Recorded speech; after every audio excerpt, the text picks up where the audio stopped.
Good afternoon, Central Kentucky. Michael Prather and Kennedy Konchak with the Prather team, Keller Williams Bluegrass Realty. We wanted to get together with you guys this Friday afternoon and continue with our promise as of last week that we put a video out at Facebook Live with a past client, Matt Ledford. I want to thank him again for coming in and being vulnerable and getting comfortable with being uncomfortable with being on video. That he was a great success story of our seller's purchase of replacement property addendum. That I am just a huge proponent, guys, of this form right now. We've got some numbers just to report real quick. I'm sure you guys are well aware of this. So my hope is that we not only have realtors coming to join us today, we have the general public, so we can just continue to educate and help people make good decisions. But as of earlier today, there were only 92 single-family homes that were active on the MLS. So this is not including construction that is in the build process. These are properties that if you had a buyer that had to buy right now and be in something in the next 30 to 60 days, there's only 92 options in all of Fayette County. There's only 27 in Scott County, and there's 55 in Madison County. So those are anemic, to say the least. And you know, I've talked to so many agents. I've seen so much social media. I just see so many thoughts and ideas of what's going on. That we have more buyers. To me, it's just a real simple answer right there. We have no listings, so we can't keep doing the same thing and expecting different results. Is how this form really came about a year and a half ago, and it really came out of conversations with Kennedy.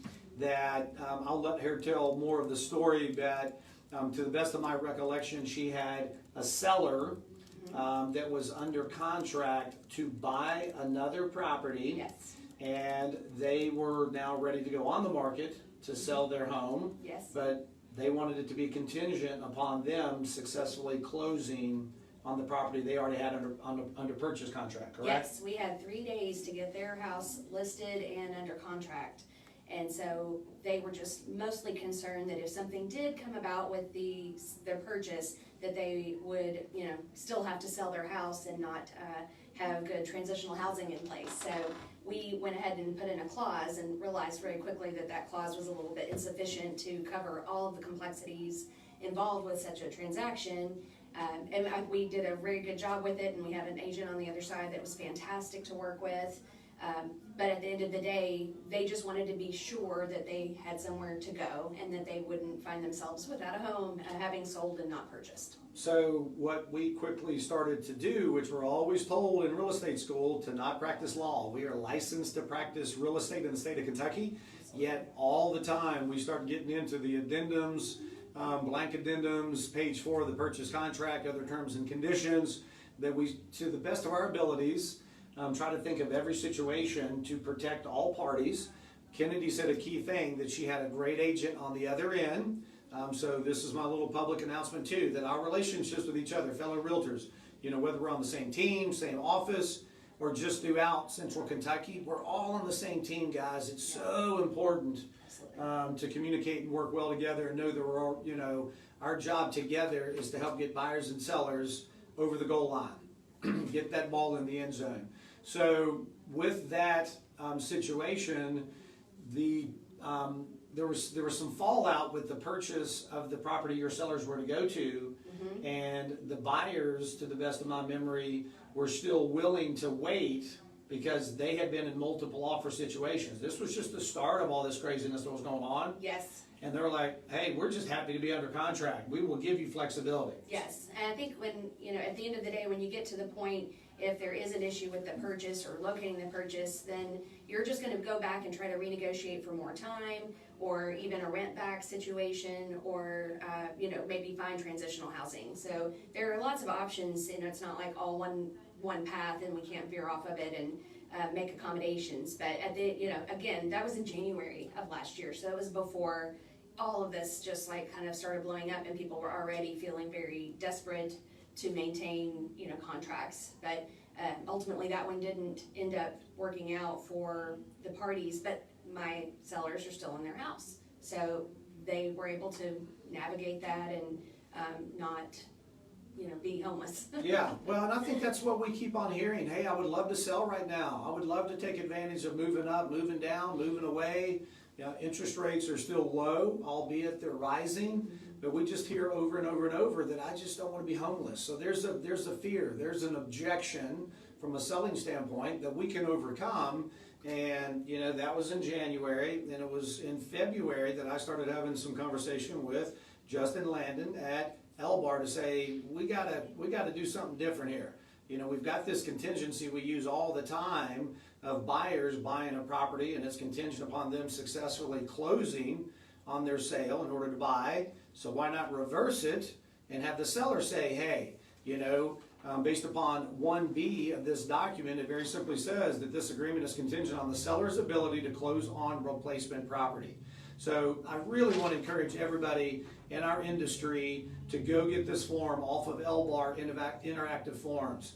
If you're the general public, a consumer, watching our video, please reach out to your real estate expert of choice and trust and get a copy of this form and read it with them. Start to understand it. One of the pieces on the form too says that the buyer has the right to cancel the purchase contract with the seller. So they're giving the seller a huge courtesy and saying, hey, we understand you don't want to be homeless.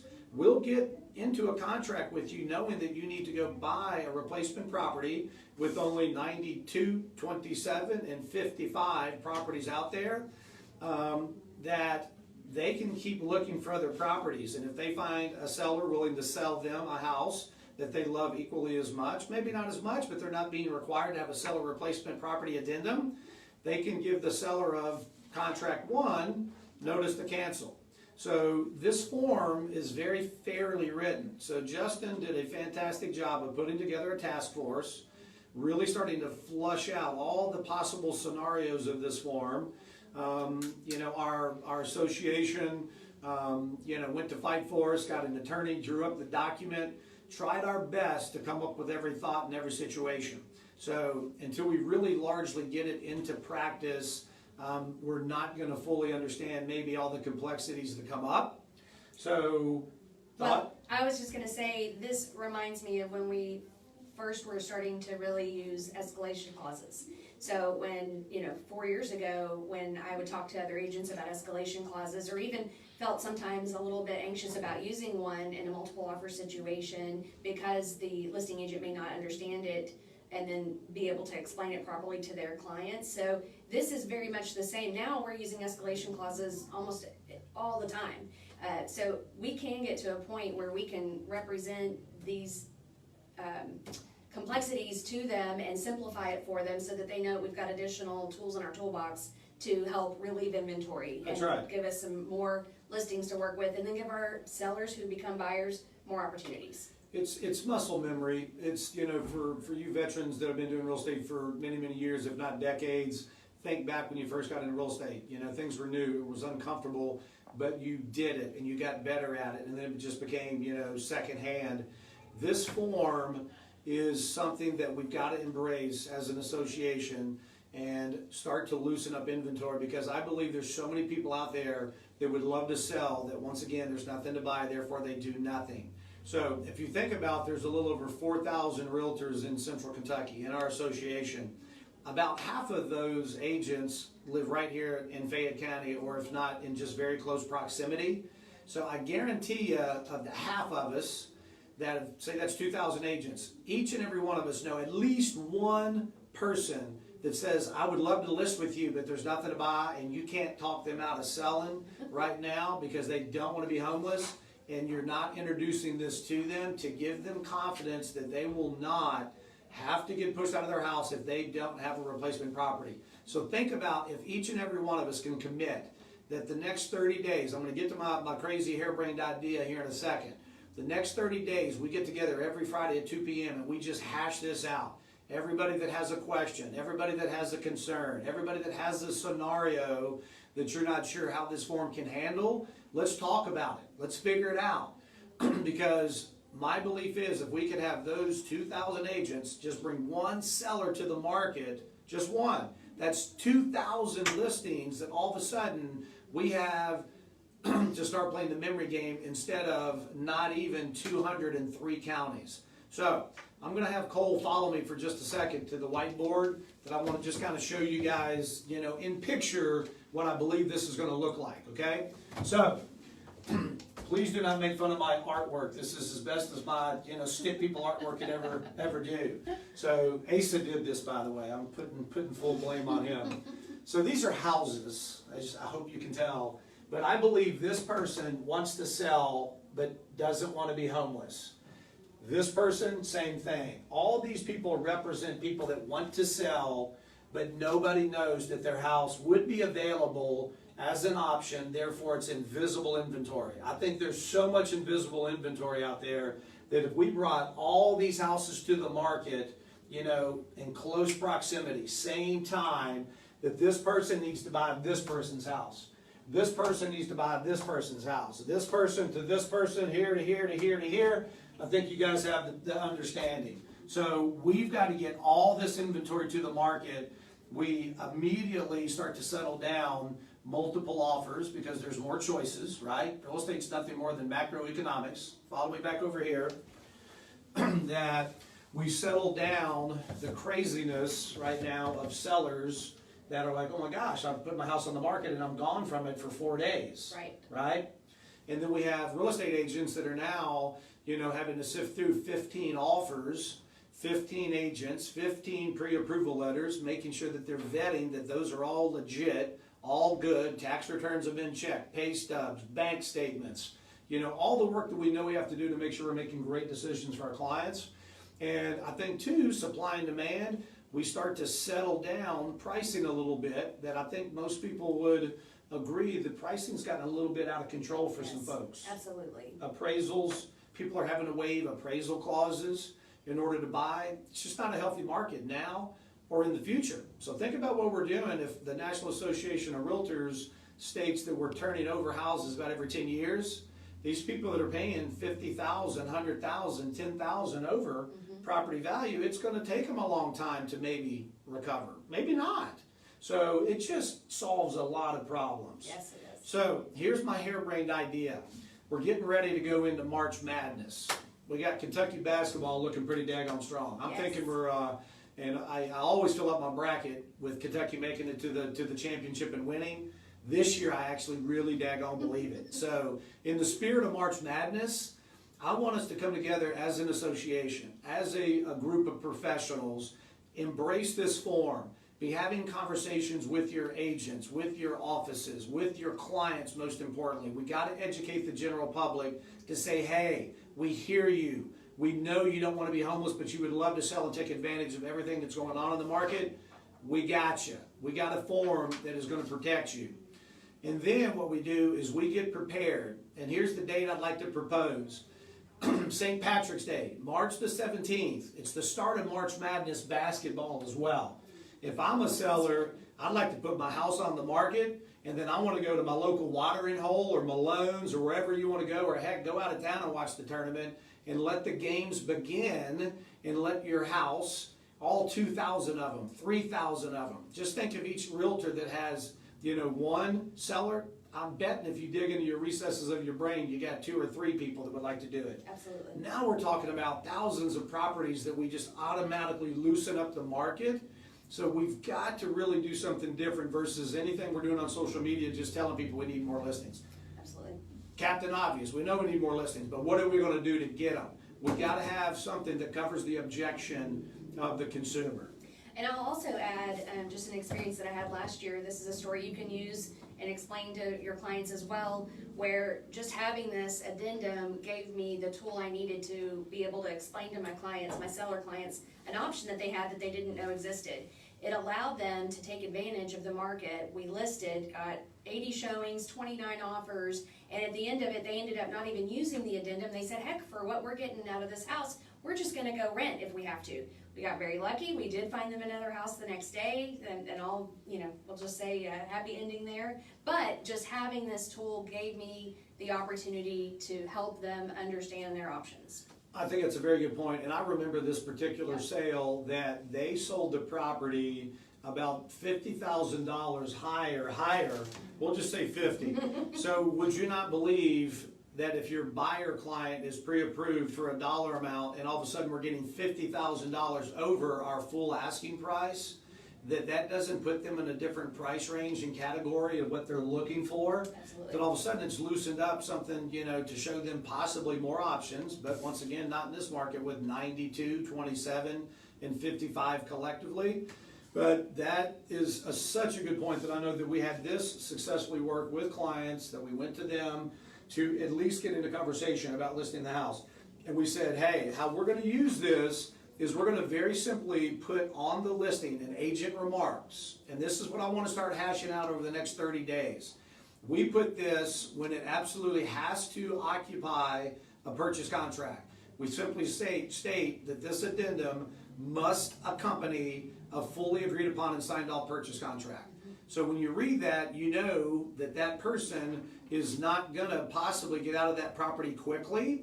So then if you've got a buyer client that they have to be in something the next 30, 60 days, it gives you notice that you probably want to pick up the phone and call that listing agent and see if there's any way to work around it. But once again, it allows us to really demonstrate our skills and really, really help the general public understand, our value and our worth of pricing properties, negotiating like, the best of the best, and being able to problem solve. This is a problem solving tool.